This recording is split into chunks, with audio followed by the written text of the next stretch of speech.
Anksiyete bozukluğu psikolojik rahatsızlıklar arasında yer almaktadır. Kaygı duygusunun bir tehlike yokken kendini göstermesi, uzun süre devam etmesi ve çok güçlü hissedilmesi günlük hayatın bir parçası olabilir. Toplumun %18'ini etkisi altına alan bu problem daha çok arttığında hastalık seviyesine gelebilmektedir. İleri derecede anksiyete bozukluğu kişileri fazlasıyla rahatsız edebilmekte ve günlük hayattaki işlevlerini yerine getirmesini zorlaştırabilmektedir. Kaygı bozukluğu yaşayan kişinin sosyal yaşamında başka kişilerle olan ilişkileri de olumsuz etkilenmektedir. Son derece yorucu olan ve hayat kalitesini düşüren anksiyete bozukluğunun tedavisi mümkündür. Memorial Ateşehir Hastanesi Psikiyatri Bölümünden Profesör Doktor Mehmet Alpay Ateş, anksiyete nedir, anksiyetenin belirtileriyle kriz anında ne yapılması gerektiği konusunda şu önemli bilgileri verdi. Anksiyete vücudun strese verdiği doğal bir tepki olarak kaygı, korku ve huzursuzluk gibi duyguların ani ve yoğun bir şekilde artmasıyla kan basıncının yükselip hızlı kalp atışı, nefes alışverişi ve terleme gibi fiziksel değişikliklerle karakterize ruh sağlığı durumudur. Kaygı normal bir duygudur. Beynimizin strese karşı tepki vermesi ve bizi olası tehlikelere karşı uyarma biçimidir de denilebilir. Doğal ve gerekli olan kaygı hissedilmeye başlandığında nefes alışverişi ve kalp atışı hızlanarak kaslara daha fazla oksijen gider ve böylece vücut kendini durumlara hazır hale getirir. Tehlikeli durumların farkına varmak gerektiğinde anksiyete kişiyi bu dürtüyle tetikte bekletir. Bu dürtü sayesinde trafikte yaşanacak herhangi bir tehlikeli durumda direksiyona ani müdahale etme, sınavda daha iyi performans sergileme gibi tepkiler verilebilir. Aslında kaygılanmak, günlük hayatta sorunlarla baş edebilmek ve hayati durumlarla karşılaşıldığında hızlı karar verebilmek için gereklidir. Anksiyetesi olan kişiler çoğu zaman endişeyi yoğun bir şekilde hissettiklerinin farkındadır. Ancak kendilerini kontrol edemez ve sakinleştiremezler. Durum bu seviyeye ulaştığında kişilerin sağlıklı bir hayat sürebilmesi için tedavi olması gerekir. Psikiyatrist Profesör Doktor Mehmet Alpay Ateş, anksiyete belirtilerini ise şöyle açıkladı. Gergin, huzursuz ve endişeli hissetme, endişe duygusunu kontrol edememe, kalp atışında ani artış, titreme ve terleme, nefes alışverişinin hızlanması, konsantre olmakta zorluk, baş, kas ve midede açıklanamayan ağrılar, çabuk yorulma ve uykusuzluk, gastrointestinal rahatsızlıkların ortaya çıkması, bir durumu tekrar tekrar düşünmek, nefes darlığı, ağzın kuruması ve mide bulantısıdır. Peki anksiyete krizi anında ne yapılmalıdır? 1. Nefes egzersizleri. Doğru nefes almak sakinleşme konusunda son derece etkilidir. Nefes egzersizlerini öğrenerek sakinleşmeyi ve yeniden odaklanmayı gerçekleştirebilirsiniz. 2. Ayağa kalkma ve vücudu dik tutma. Korku veya tehlike hissedildiğinde bilinçaltından gelen bir dürtüyle öne eğilerek kalbi ve akciğerleri koruma durumu oluşmaktadır. Ayağa kalkmak ve dik durmak, vücuda her şeyin normal olduğu mesajını vererek sakinleşmenize yardımcı olacaktır. 3. 3-3-3 kuralını uygulama. Anksiyete krizinin başladığını hissettiğinizde 3-3-3 kuralını uygulayarak sakinleşebilirsiniz. Önce etrafınızdaki 3 şeyin ismini söyleyin. Duyduğunuz 3 sesi söyleyin. Vücudunuzun 3 bölümünü, parmaklarınızı, bileklerinizi ve kolunuzu oynatın. 4. Kaygı randevusu oluşturma. Sizi kaygılandıran tüm detayları bir yere not edin ve bunları düşünmek için kendinize bir zaman dilimi belirleyin. Böylece tüm gün aynı korkuları yaşamak yerine günün belli zamanını bunun için ayırabilirsiniz. 5. İçinde bulunduğunuz ana konsantre olma. Gelecek zamanda olacakları düşünmek yerine şimdi bulunduğumuz zamana odaklanın. Kaygılanmanıza neden olacak bir şeyin olmadığını kendinize hatırlatın. 6. Kendinizi meşgul edin. Anksiyete krizinin geldiğini fark ettiğiniz anda kendinize meşgul olabileceğiniz şeyler bulmaya çalışın. Yürüyüş yapmak, kitap okumak, film veya video izlemek, kaygılı düşünce kalıplarından uzaklaşmanızı ve kontrolü elinize almanızı sağlamaya yardımcı olacaktır. 7. Şekerden uzak durma. Fazla şeker tüketimi anksiyeteyi tetiklediği için anksiyete krizinin geldiğini fark ettiğiniz anda şekerli gıdalardan uzak durun. Onun yerine proteinli gıdalar yemeyi ve su içmeyi tercih edin. Anksiyete neden olur, nasıl hissettirir?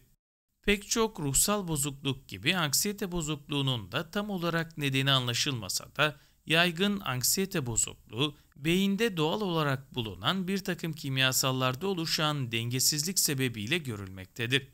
Bu kimyasallar nörotransmitler olarak adlandırılan serotonin ve norepinefrindir. Beyin kimyasallarındaki değişimler genetik, stres, kronik hastalıklar yani diyabet, kalp, koah gibi kullanılan ilaçlar, uyuşturucu gibi zararlı maddeler ve çevresel faktörler anksiyetenin nedenleri arasında yer alır. Özellikle çocukluk döneminde yaşanan travmatik olaylar beyindeki korku işleme mekanizmalarında hassasiyete yol açarak stres unsurlarına karşı fazla duyarlı olmaya yol açmaktadır. Anksiyete konusunda yapılan araştırmalara göre çocukluk çağında ortaya çıkan kaygı bozukluklarında hem çevresel hem de genetik faktörler birlikte rol almaktadır. Anksiyetesi olan kişiler gergin, tuhaf ve sıkıntılı hissedebilir. Değer yargısına girerek özgüven sarsılması yaşayabilmektedir. Anksiyete vücudu gergin hissettirir ve nefes alıp verişinizi etkileyebilir. Peki anksiyete bozukluklarının türleri nelerdir? 1. Saplantı bozukluğu, obsesif kompulsif bozukluk. Tekrar eden takıntılı ve saplantılı davranışlardır. İstem dışı oluşan ve gelişen düşünceler yüzünden kişiler devamlı korku halindedir. Bu düşünceleri bastırmak için kişiler devamlı ellerini yıkar, kapının kilidini ve ocağın kapalı olup olmadığını kontrol eder. Toplumda bu durum takıntı olarak değerlendirilse de aslında psikolojik hastalıklardan bir tanesidir. Eğer kişiler takıntı olarak adlandırılan bu ritüelleri gerçekleştiremezse anksiyete daha fazla kötüleşebilir. Zaman alan bu saplantılar yüzünden kişiler yapması gerekenleri yapamaz ve daha çok yorulur. 2. Panik atak. Hayati bir durum olmamasına rağmen kişide kuvvetli bir endişe ve korku hissettiren rahatsızlıktır. Panik atak belirtileri çok şiddetli olduğundan panik atak geçiren kişiler felç ya da kalp krizi geçiriyormuş hissine kapılabilir. Panik atak durumu ortaya çıktığında kalp atışı ve kalp nabız atışı hızlanmaktadır. Anksiyete ile panik atak belirtileri birbirine benzese de farklı sorunlardır. Anksiyetede sürekli devam eden tedirginlik vardır ve bilinçaltında devamlı kendini hissettirir. Panik atakta kişi kendini saldırıya uğramış ve tehlikede hisseder. Bayılacağını zanneder, kalbi hızlı atar ve nefesi kesilir. Ataklar birkaç dakika ya da birkaç saat sürebilmektedir. 3. Travma sonrası stres. Travmatik bir olay sonrası hissedilen korkular ve bedensel tepkiler, kişiler bu korkunç olayları tekrar gözünün önüne getirerek yeniden yaşamaktadır. Fiziksel ağrılar ve uykusuzluk, travma sonrası stres yüzünden ortaya çıkabilen durumlardandır. 4. Genelleştirilmiş kaygı bozukluğu. Kişinin her konuda tedirgin ve kaygılı hissetmesidir. Eve hırsız girmesi, deprem olması, sevdiklerinin hastalanması, borçları ödeyememek gibi kontrol edilemeyecek durumlara endişelenmek, kişiyi huzursuz ve geceleri uyuyamaz hale getirebilmektedir. 5. Agorafobi. Kişinin anksiyete yaşaması durumunda hızlıca yardım göremeyeceğinden korkmasıdır.